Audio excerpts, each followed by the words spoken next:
Muy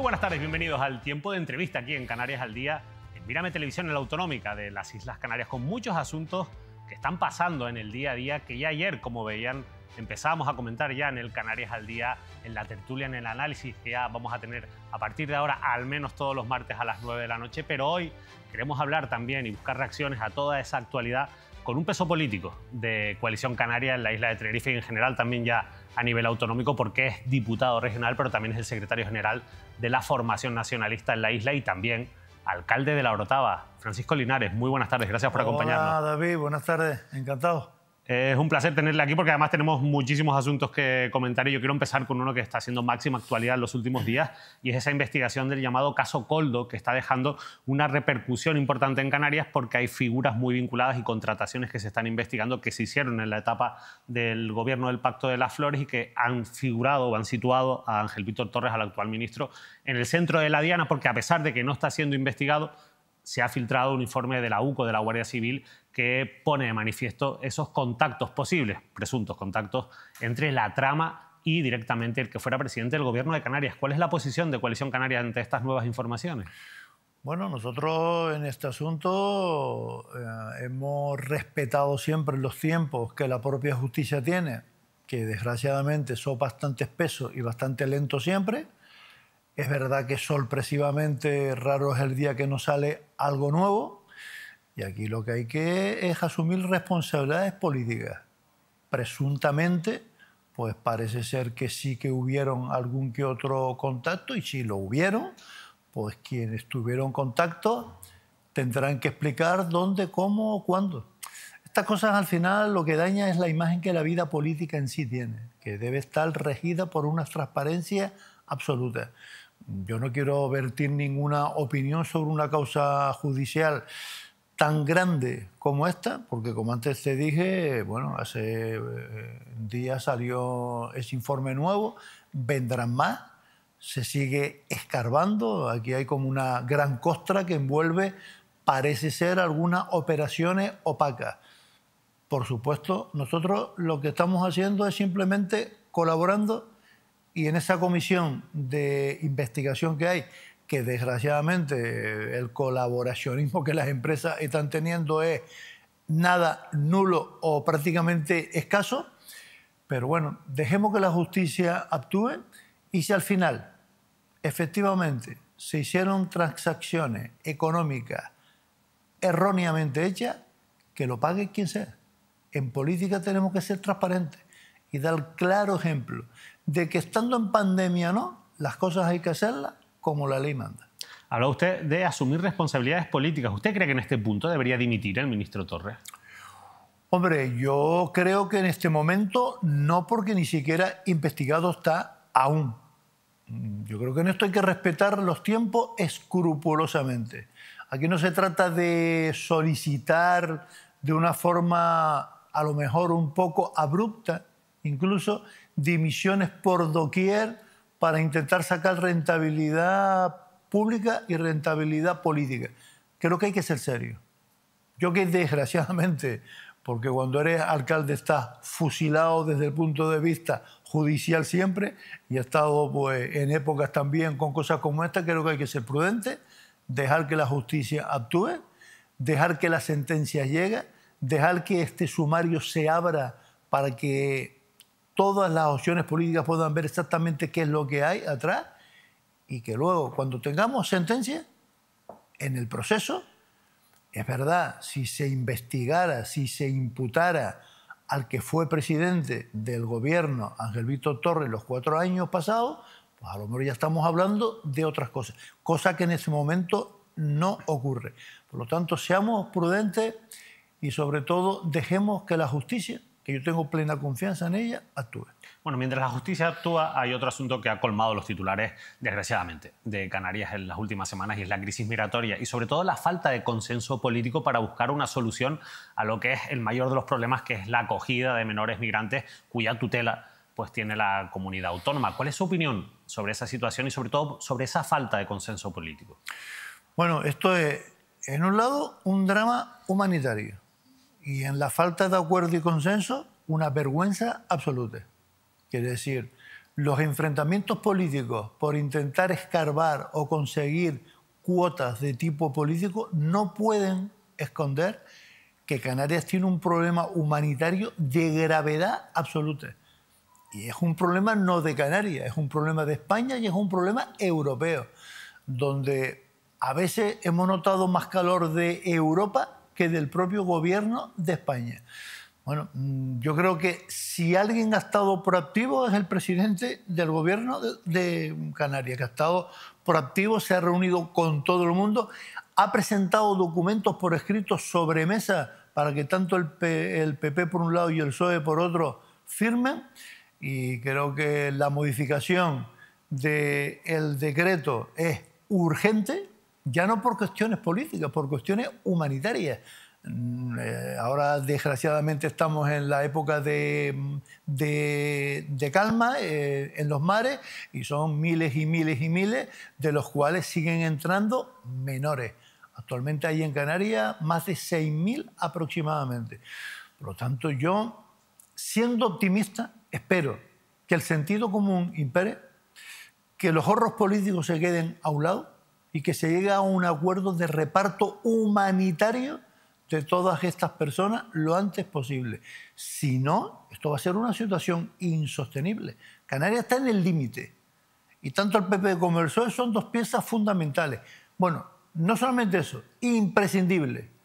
Entonces, bueno, espero que esa petición de concordia que Fernando Clavijo ha hecho en todos lados, Europa, en Suiza, con el tercer sector, con el PP, con el PSOE, más pronto que tarde tengamos una modificación y tengamos un acuerdo, insisto, por razones humanitarias. Esa primera reforma de la ley de extranjería que se votó en julio en el Congreso, que ustedes apoyaron, de la mano también del actual gobierno central, fue tumbada por los partidos de la derecha, tanto por Vox, Partido Popular, como Junts, que por cierto ha apoyado a Pedro Sánchez, pero sin embargo está en contra de esa reforma de la ley de extranjería. Pero entre ellos, como decía, el Partido Popular, que también se levantaba de la mesa de la negociación recientemente después de la tragedia que se vivía en la Isla del Hierro. ¿Ustedes no deberían de haber sido más duros con sus socios de gobierno, con el Partido Popular, para intentar que se desbloquee esa falta de consenso? Bueno, yo creo que el mensaje que Coalición Canaria ha tenido desde el minuto uno hasta ahora ha sido, no sé si duro, ha sido claro, pero que ha sido tajante al 100%. Incluso el vicepresidente del gobierno creo que ha actuado contundentemente también. A ver, lo primero que tiene que hacer el PP es volver a la mesa urgentemente. No puede haber acuerdo si una parte se levanta y se va. En esa mesa se tendrá que hablar, aclarar, llegar a los acuerdos todos, pero esa mesa de la concordia creo que es fundamental que se vuelva a dar, y el regreso del PP a esa mesa debe ser ya. Insisto, es que esto está por encima de resoluciones políticas, es que esto es un tema de carácter humanitario. Estamos hablando de niños y niñas que siguen entrando, que ya no hay espacio físico, hay 80 y pico centros de menores abiertos, no hay más capacidad, se están empezando a colocar carpas en los muelles, en los descampados. Es decir, ¿qué tiene que ocurrir más? ¿Qué tiene que pasar más para que los dos grandes partidos vean que tienen que sentarse, tienen que llegar a acuerdos y tiene que haber un reparto humanitario entre las 17 comunidades autónomas? Sin duda esa es la solución que se plantea como la única digna para esa, es que no hay otra, esa acogida de los menores migrantes. Sin embargo, en medio de toda esta situación de incapacidad del gobierno de Canarias, porque no tiene los recursos suficientes para atender de manera digna a esos menores, ante el abandono, como se dice, del gobierno central, o la falta también de consenso entre los grupos políticos para alcanzar una reforma de la ley de extranjería, entre medio de todo eso se ha aprobado un protocolo del gobierno de Canarias que ha sido tumbado por los tribunales o suspendido en alguna de sus partes porque se considera que vulnera derechos de los menores. ¿Se ha tomado una decisión equivocada? ¿Ustedes han hecho autocrítica en ese sentido? A ver, una que no se ha tumbado todo, se ha suspendido cautelarmente algunas partes. A ver, yo creo que lo que el gobierno de Canarias hizo fue dar un golpe sobre mesa para que se visibilizara que la situación canaria en este asunto de niños y de niñas está en el límite. Cuando llegamos en el límite en la vida a cualquier asunto, o damos un golpe sobre mesa, o después de eso viene la anarquía y el caos. Y estamos a un tri de que eso pase. Hemos tenido unos cuantos meses de situaciones muy desagradables en municipios importantes, en el mío uno de ellos, de gente buscando, ocupando, quiere decir, vale, se ha restablecido un poco el orden, pero pregunto, ¿a qué esperamos? ¿A que estalle una revolución social un día? ¿A que no tengamos capacidad para eso? Bueno, ahora veremos si esa medida que el gobierno de Canarias jurídicamente está amparada al 100%. Bien, eso es un tema que está ahí. Pero mientras tanto, no vamos a hacer nada. Vamos a seguir dejando que rescatemos cadáveres. Mira, entre África y Canarias aproximadamente hay 6.000 cadáveres en el océano Atlántico. O sea, no suficientemente ese número de impacto humanitario para que los dos grandes partidos políticos, las dos grandes fuerzas políticas se sienten, dejen al margen sus divergencias políticas y lleguen a un acuerdo. Y lo que el gobierno de Canarias ha hecho, bajo mi punto de vista, acertadamente, es dar un golpe sobre la mesa para decir, basta ya. Bueno, pues mira, al menos eso sirvió para revolver todo esto. Porque, en serio, por el camino por el que íbamos, era el del abandono y el de la desidia. Ya, pero entre otras cosas ha tenido la consecuencia, y lo decía la Fiscalía, que por ejemplo más de 25 niños hayan tenido que pasar 3 días en dependencias policiales en alguna ocasión por la aplicación de esa orden que se daba a las ONGs de que hasta que no estuvieran debidamente autorizados no pudieran ser atendidos. Quiero decir, y voy a insistir, Francisco, quizás la solución no es vulnerar o quitarle derecho a los menores, sino entiendo que poner todos los esfuerzos en que haya consenso político, ¿no? Efectivamente. Yo creo que ese es el tema clave.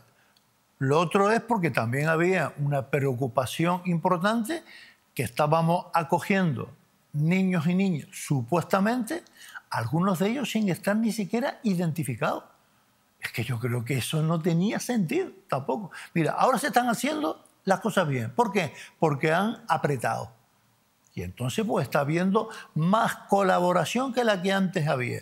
Pero desde luego, al margen de que las situaciones administrativas se mejoren cuanto más posible, la solución del problema migratorio, humanitario que Canarias tiene está en un acuerdo político a nivel de Estado, donde, por supuesto, Canarias va a estar. Pero es que si no se llega a eso, todo lo demás es una cortina de humo que tapona una sangría total que es el drama humanitario que además vemos todos los días. Le quería preguntar por esas declaraciones para ya ir cerrando este tema. Es complicado, usted tiene que entender que después de hablar de un tema como este, donde detrás hay una crisis humanitaria tan grande, seguir con una entrevista y preguntar por otros temas es complejo. Puede parecer que, bueno, que se le da menos importancia de la que debería, pero yo sí quería insistirle con este asunto. Yo le agradezco que me esté contestando, pero quería preguntarle si usted comparte esas declaraciones de un concejal de Arrecife que venía a decir que a él le preocupa que sus hijos puedan compartir escuelas o centros sanitarios con personas o menores inmigrantes. Bueno, yo no sé el contexto en el que fue eso dicho, pero de luego creo que nadie puede compartir expresiones así. Ahora, no sé exactamente cómo fue dicho, dónde fue dicho. Vale. Teniendo en cuenta que eso se puede compartir o no, pero lo considero una anécdota con el fondo de lo que está pasando. Quiere decir, no desviemos la atención a un comentario que podamos decir un día, que se nos escapa, que podemos decirlo en el contexto en el que fue dicho. Además, eso es una cosa que está sucediendo actualmente.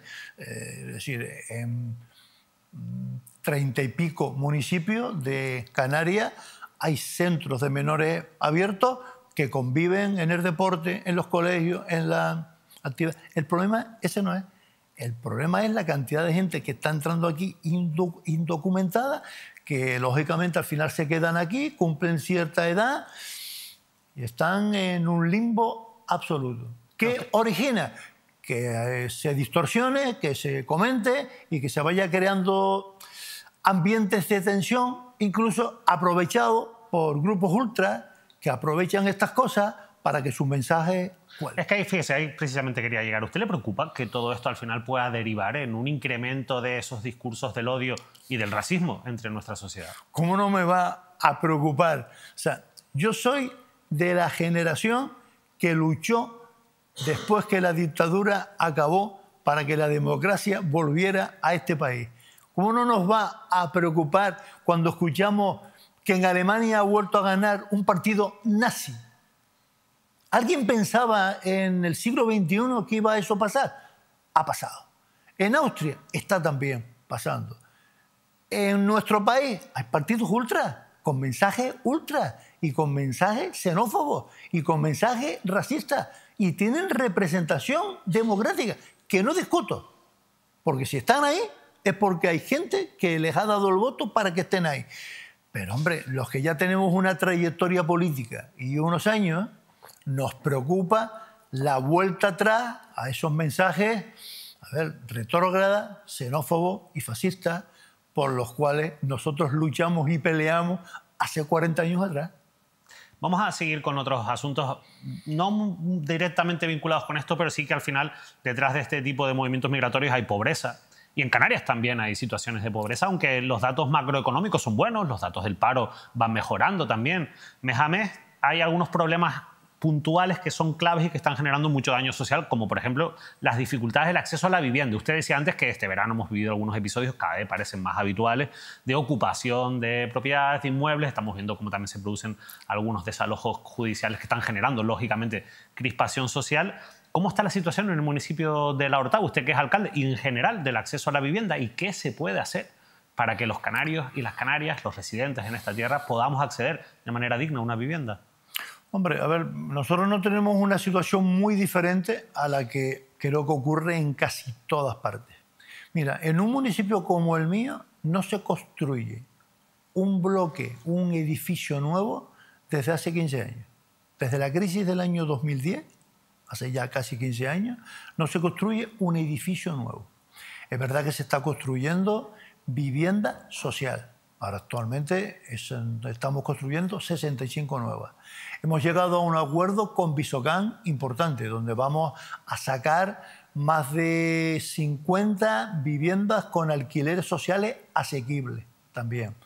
Pero claro, la oferta privada se tiene que incrementar también, porque claro, al haber poca oferta de piso, como pasa siempre, el mercado hace que los alquileres y los precios de las casas suban.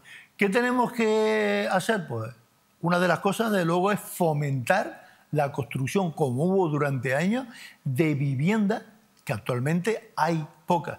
Hombre, si el plan de vivienda que el Gobierno de Canarias tiene se cumple en el 50%, no el 5%, que es el que se cumplió el de los 4 años pasados, el 50%, nos damos por contentos. ¿Cómo se regulan los precios? Ofertando. No hay otra. Si la oferta es poca, los precios suben. Yo creo que también la ley de alquiler vacacional va a contribuir en controlar el desmadre absoluto que actualmente hay. No en el alquiler vacacional legal, que ese tiene su orden y tiene sus normas, sino en el alquiler vacacional ilegal, que impera por casi todas partes. Ahora, ¿hay una solución mágica? No. ¿Hay especulación en el sector? Sí. Pues chicos, la administración hasta dónde puede, porque hay unos límites que tampoco puede entrar, pero yo soy consciente, por ejemplo, que en el municipio mío, ofertando 65 viviendas por un lado, ofertando otras 50 por otro, ya la demanda social que hay queda prácticamente cubierta toda. Ahora, lo que hay que es intervenir en el mercado hasta donde se puede para que los precios se regulen. Porque lo que ha habido en estos últimos años ante la poca construcción de vivienda es una especulación que ha afectado en un incremento de los precios importante. Decía usted de intervenir en el mercado hasta donde se pueda para intentar también frenar esa especulación mientras se construyen. Hay unos topes. Más aumentar las ofertas. Lo digo porque su municipio fue de los primeros que aprobó esa declaración o de iniciar los estudios para la declaración de zona tensionada. ¿A usted le parece una solución adecuada y cómo está esa posibilidad? Pues mira, este tema hay que dejarlo claro. Los ayuntamientos no somos los que declaramos si tenemos el municipio tensionado o no, o determinada zona del municipio. Y nosotros hemos encargado un estudio a una empresa especializada, que lo tendremos en 1 mes y medio o 2, donde nos dirán la situación en el municipio cuál es. Y a partir de ahí, que se puede hacer incluso por zona, nosotros le vamos a trasladar al gobierno de Canarias las conclusiones que ese estudio tiene. El gobierno es quien examina y el que declara incluso de forma parcial.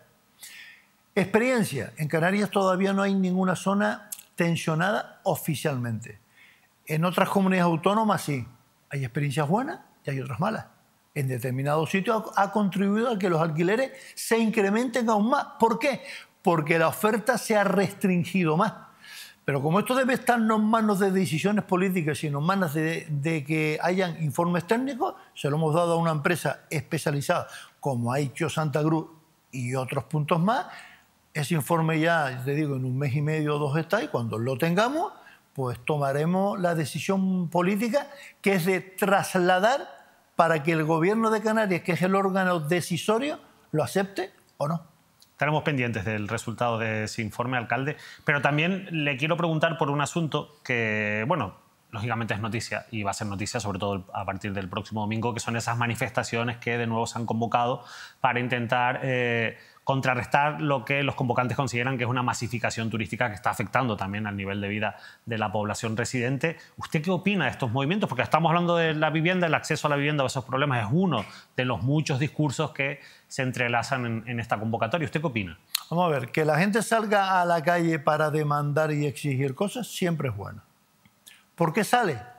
Porque algo no marcha bien.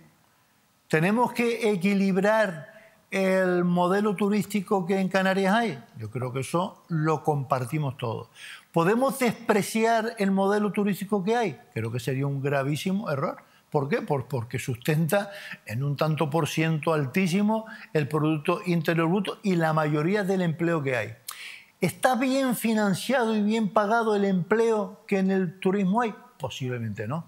¿Por qué se está demandando mano de obra y no se cubre? A lo mejor resulta que los salarios hay que equilibrarlos a la riqueza económica que el turismo genera ahora, que es brutal. ¿Se está repartiendo la riqueza económica que el turismo da de forma equitativa? Posiblemente no. Yo lo he dicho en el Parlamento alto y claro. Debe haber un reparto de la riqueza algo más justo que el que hay ahora. Yo creo que ese es un debate en el que coincidimos todos. ¿El modelo turístico nuestro ha llegado a su tope? Pues posiblemente sí. Bueno, pues para eso hay que hacer mesas de negociación para ver dónde estamos, qué se va a hacer y qué perspectivas de futuro hay. Mira, yo, por ejemplo, el plan general que se va a que ya se apruebe a finales de este año, creo que soy el único alcalde de toda Canarias que desclasifica 1 millón de metros cuadrados urbanizables. ¿Por qué? Porque he optado por un modelo de ciudad sostenible donde los hoteles de 4, 3, 5 estrellas no caben. Alguien puede pensar, pero eso genera empleo. Ya, posiblemente sí. Pero como tenemos el puerto de la Cruz al lado, que ya oferta 19.000 camas, ¿qué es lo que hemos hecho? Ofertar un modelo turístico sostenible con pequeños hotelitos de ciudad complementaria del entorno que hay. Pues a lo mejor hay que empezar a tomar decisiones valientes para acotar. Mira, hace 2 años se tomó una decisión valiente en mi partido. Decir a Fonsalía no. Que supuso un giro, porque nosotros fuimos impulsores hace 10, 15 años atrás de que Fonsalía fuera un puerto importante. Y valientemente hicimos un estudio y un examen de la situación portuaria que Tenerife tiene y dijimos, Fonsalía no, y nos mantenemos en ello. Eso se llama tomar decisiones políticas valientes. Y si hay que girar decisiones que se tomaron en el pasado, no hay que tener miedo. Los tiempos son otros y las decisiones políticas deben ir acorde a los tiempos en los cuales estamos. Hablaba usted de girar en decisiones que se tomaron. Hablaba también antes de regular las condiciones laborales de los trabajadores del sector turístico. Eso no está en manos de la Administración, eso al final va por la autonomía y la voluntad de las partes, es decir, eso se tiene que negociar a través de los convenios colectivos entre los representantes de los empresarios y los representantes de los trabajadores, pero lo que sí que está en las manos de la Administración es, como usted ha dicho ahora, frenar proyectos que estén en marcha, como fue el caso del de Fonsalía. Pero hay otros proyectos que no se han frenado y que también están alimentando un poco estas protestas, Cuna del Almanadeje, donde es verdad que gobierna el PSOE, pero donde también es verdad que el Gobierno de Canarias, a través de sus competencias, puede actuar, donde el Hotel de la Tejita, en Granadilla, en el sur de Tenerife, donde se está planteando comprar los terrenos, pero el Gobierno de Canarias no quiere comprarlos, la negativa a una moratoria turística, la negativa a una tasa turística. ¿No cree que pueden hacer más políticamente para cambiar esa inercia? Mira, los grandes proyectos que me estás tú hablando, tú piensas que los planes generales de ordenación urbana son los instrumentos de desarrollo o no desarrollo del municipio en cuestión para los próximos 25 años. Pero es que tienen más de 20 años. Bien, vale, pero quiero decir, en su día se dio carta blanca para que sucediera lo que ahora pasa. ¿Por qué en el municipio mío no se va a poder construir hoteles de 3, 4, 5 estrellas? Porque el plan general lo prohíbe. Ya podrá venir el que sea, con el mejor proyecto del mundo mundial. Urbanísticamente no cabe y no va a tener licencia jamás y nunca. Eso se llama decisiones políticas. Pero es que hace 20 años, por las razones que sea, en Adeje y en el Médano, en este caso, se optó por dejar bolsas de suelo importantes, posiblemente para urbanizar, y llegó alguien y urbanizó. Y ahora, ¿cómo le dices tú a alguien que resulta que jurídicamente está amparado por todo? No puedes hacerlo. Te puedes encontrar con una denuncia millonaria que el ayuntamiento no va a poder hacer frente nunca. Y en cuanto al tema que tú estabas hablando, que la moratoria... A ver, ya Paulino Rivero habló de esto de hace muchos años atrás. E incluso se llevó a cabo, no una moratoria al 100%, pero bueno, se paralizaron proyectos importantes. En el momento en el que estamos, que bajo el punto de vista mío estamos en un momento de inflexión y de reflexión también, donde creo que no es malo que la calle, que la gente nos esté pidiendo hasta donde se puede, porque lo que no podemos tampoco es destruir el modelo turístico al 100%, porque Canarias iría al caos. Pero está claro, la gente que trabaja en el turismo incluso, en general no están contentos, porque dedican muchas horas, son la mano de obra productiva para que el sector funcione y los sueldos no están acompasados. Entonces, hombre, eso origina malestar. Y la tasa turística, que es algo, porque usted además es diputado en el Parlamento de Canarias, sí, y es un asunto que, curiosamente, el Partido Socialista, hay que ponerlo sobre la mesa, no lo aprobó cuando gobernaba en la pasada legislatura, pero ahora propone que se apruebe. Pero más allá de ese tipo de contradicciones, ¿por qué no a una tasa turística? A ver, yo soy defensor de las tasas turísticas con carácter finalista. No me lo podrá echar nadie en cara. Llevo pidiendo que en el Parque Nacional del Teide se cobre una tasa turística hace 15 años. Y ahora lo van a hacer. Al fin parece ser que el sentido común impera, que era lo normal, porque que yo sepa es el único parque en toda España en el que se entra y todo es gratis. Por cierto, cuesta mantenerlo anualmente 5 millones de euros, que lo asume el Cabildo Insular al 100%, más el ayuntamiento del que soy alcalde, que no sé por qué está haciendo la recogida de residuos sólidos de un parque nacional. Bueno, espero que la alegación que hemos presentado al PRUC nos hagan caso y ahí se ponga orden también. De momento eso no se lo está compensando nadie, entiendo. Absolutamente nadie. Entonces, a ver, la tasa turística es buena, porque contribuye al mantenimiento finalista el lugar, el espacio en el cual está. Otra cosa es un impuesto turístico, porque si tú pones un impuesto turístico lo tenemos que pagar todos. Quiere decir, el tinerfeño también, mientras que las tasas turísticas se pueden hacer excepciones. Por eso te digo que hay que equilibrar. Bueno, después de un alcalde como el que está hoy aquí de una década pidiendo Parque Nacional del Teide. Hay que hacer la fórmula que haya una tasa turística para que el turista colabore en el mantenimiento del parque. Es más, incluso crear un sistema de fundación o de beca que se puede convertir en un centro de investigación. Bueno, no me habían hecho caso. Me alegro mucho cuando Rosa Dávila sale y dice: a partir de enero va a iniciarse el proceso de cobrar una tasa turística. No va a haber menos turismo por eso, porque el turista que sabe que en todas partes del mundo pasa. Por lo tanto, creo que vamos por el buen camino. Siempre equilibrando, siempre buscando fórmulas de acuerdo.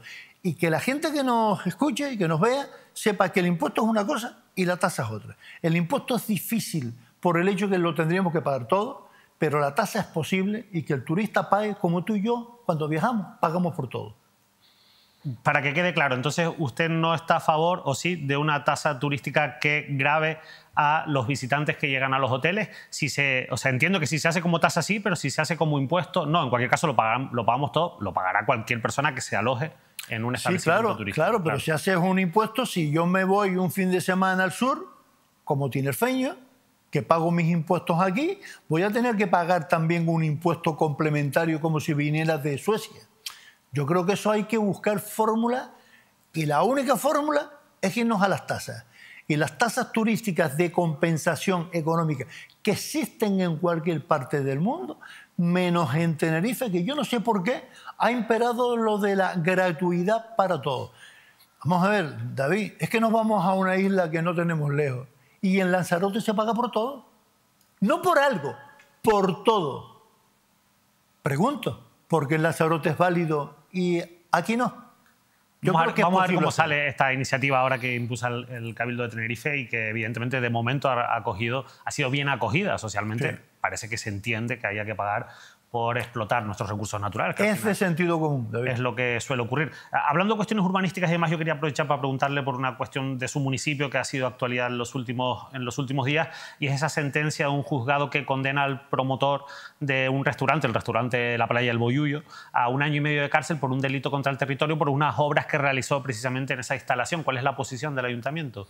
Bueno, nosotros nos pidieron todos los informes, hemos colaborado en todo, es un tema de carácter privado al 100%, y por supuesto nosotros hemos acatado, como tiene que ser, una sentencia que no es firme. No es firme, efectivamente. Y que ahí poca cosa más se puede hablar. Cuando uno hace las cosas incorrectamente, con los expedientes abiertos, hubo una denuncia, hay una sentencia que no firma aún, pero si al final fuera firme, pues con lo que pasó con el Sanse, ¿recuerda? Sí. Donde al final nosotros tuvimos que ir, precintar, lleva cerrado ya. A ver, en la vida hay unas normas, hay unas leyes y hay un orden. Además, en este caso estamos en el Rincón, que es un paraje protegido, con una ley y con un plan especial. Si alguien hace algo fuera de ese contexto, y en este caso hubo una denuncia contra este señor por hacer una serie de obras, parece ser incorrectamente, esperemos que la sentencia sea firme, y si es firme se tendrá que acatar y cumplir al 100%. Esta es la vía penal. En la vía penal no se ha exigido ninguna responsabilidad ni la ha habido del Ayuntamiento de La Orotava, en la vía penal, pero en la vía administrativa ustedes tienen las competencias de la disciplina urbanística en su municipio. Es decir, el Ayuntamiento podía haberse percatado de esas obras ilegales, podía haberlo declarado infracción urbanística y podía haber actuado incluso hasta exigiendo la rehabilitación de la situación que se había vulnerado si ustedes lo hubieran detectado. Entiendo que no lo hicieron. ¿No falla algo cuando ustedes, que son los competentes, no se dan cuenta y tiene que ser una organización quien lo denuncie en la vía penal para que al final parece que, de momento, con esta primera sentencia, se detecte una ilegalidad? Nosotros con este bar, que estaba abierto desde hace 40 años o 50 años, es verdad que hay determinadas normas que han ido cambiando también, y otras licencias que ha pedido para otras cosas se han denegado todas. Además, esto no es un tema político, esto es un tema meramente administrativo, donde nuestros técnicos actúan en tiempo y forma. Es decir, y nosotros... Pero aquí no actuaron, quiero decir, si no hubieran abierto un expediente sancionador. Bueno, yo no sé si es que lo hay o no? Porque la verdad que yo en estos temas no estoy, porque insisto, es un tema y además yo tengo este tema, en fin, delegado, ¿no? Pero vamos, que nosotros, una vez empezó todo esto, como hemos estado siempre, hemos colaborado y hemos presentado la documentación que en el ayuntamiento obra para que la justicia actúe. La Orotava, pero muy cerquita al Puerto de la Cruz, ha habido una moción de censura. Este pasado verano han cambiado las tornas políticas. El gobierno del Partido Socialista con la Asamblea Ciudadana Portuense se ha roto y finalmente ha habido moción de censura que ha colocado al Partido Popular en la alcaldía con el apoyo de Coalición Canaria. ¿Por qué han decidido apoyar al Partido Popular y por qué no, por ejemplo, algunas otras opciones, como por ejemplo sumarse al gobierno con el Partido Socialista una vez que se rompía el acuerdo con la Asamblea Ciudadana? ¿Por qué una opción y no otra? Bueno, ya ese ofrecimiento fue en junio del año 23 y nos dijeron que no. Después de las elecciones. Sí. Y nos dijeron que no. Bueno, pues nada, nosotros nos fuimos con nuestros 2 concejales a hacer oposición 1 año y medio. Además, en cierta coherencia política era normal que las 2 fuerzas de izquierda que ya venían de un acuerdo del gobierno anterior se prorrogara durante estos 4 años. Y ahí quedó todo. Otra cosa es después que ha sido 1 año y medio de caos, de divergencia, de enfrentamiento y de muchos plenos deja el tema sobre mesa porque el pacto de gobierno votaban en contra uno con otro. Entonces, nosotros lo único que hemos hecho es que ante una llamada, ante un desgobierno que el puerto tenía desde hacía meses, hemos colaborado. Pero nosotros no hemos sido instigadores ni hemos sido los que hemos dado el paso. No. Esto se forma no por méritos de los que lo forman, sino por deméritos de los que estaban, que por problemas internos muy serios deciden romper.